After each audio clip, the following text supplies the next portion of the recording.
किती वेळा वाचलं पुस्तक? 2. कोणती गोष्ट वाचते आज? पिचकू कुठे गेला? वाच.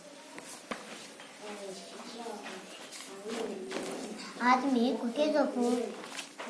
शाईनं आणि माईनं बरोबर तर आजोबा झोपणार नाही. रात्रभर आपसपत कुस्ती खेळतात.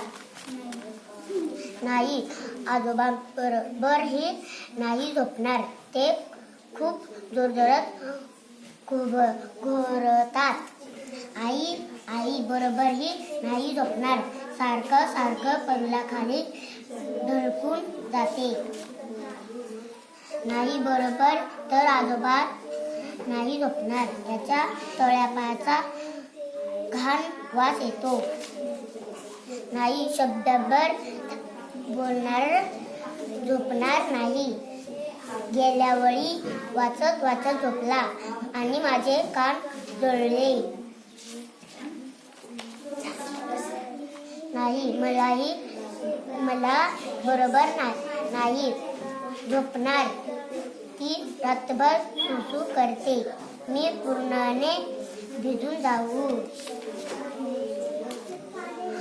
आज काय माहिती कुठे झोपायला मिळते आहे. तेव्हा अचानक पिचकूची नजर गच्चीवर गेली.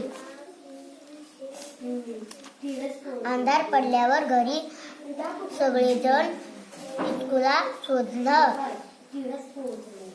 लागले. आईने पलंगाखाली पाहिले. आजोबांनी आपल्या खुर्चीच्या खाली पाहिले.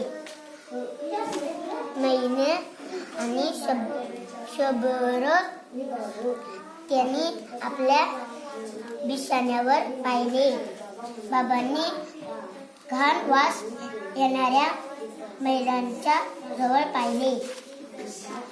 पिचकू सगळ्यांनी हाक मारल्या. सगळ्यांनी पिचकूला शोधले. पिचकू सापडला नाही म्हणून सर्वांनी दुसरी उशी घेतली. रेशाने पिचकूला गच्चीवर पाहिले आणि विचार, तिथे का लपला आहेस? पिचकूने सगळी हकीकत सांगितली. रेशन पिचकूला आपल्या डोक्यावर येऊन लागली. पिचकू ही ताऱ्यांच्या खाली अमरत झाली लागल्या.